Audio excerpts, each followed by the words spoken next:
নদীর উপর স্টিলের সেতু, আশপাশে সড়ক চলে গেছে নদীগর্ভে। ২০০৭ সালে চাঁদপুর সদর উপজেলার বিষ্ণুপুর ইউনিয়নে ধনাগোদা নদীর পাড় ঘেঁষে আড়ংবাজার থেকে কানদী পর্যন্ত ৩.৫ কিলোমিটার সড়কে ৪টি স্টিলের বেলি সেতু স্থাপন করা হয়।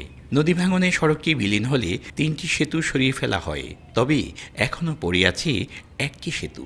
এলাকাবাসী বলছেন, নদী ভাঙনে কোনো কর্তৃপক্ষ ব্যবস্থা না নেওয়ায় প্রতি বছর ভাঙছে তীর।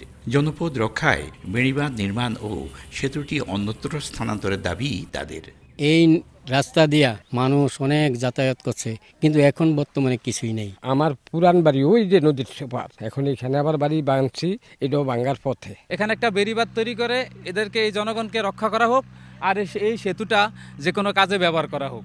শিগগিরই এ বিষয়ে প্রয়োজনীয় ব্যবস্থা নেওয়ার আশ্বাস উপজেলা প্রশাসনের। এই ব্রিজের দুপাশে যেহেতু নদী ভাঙনের কারণে ক্ষতিগ্রস্ত হয়েছে, জনগণের চলাচলের জন্য ইতিমধ্যে একটি বিকল্প মাটির রাস্তা তৈরি করে দেওয়া হয়েছে। আর এই ব্রিজটি আইনানুগভাবেই ওখান থেকে সরিয়ে নিয়ে আসার জন্য সংশ্লিষ্ট প্রকৌশল দপ্তরের সঙ্গে আলোচনা করা হয়েছে। আশা করছি অনতিবিলম্বে এই ব্রিজটি অন্য কোনো কাজে সরকার ব্যবহার করবেন।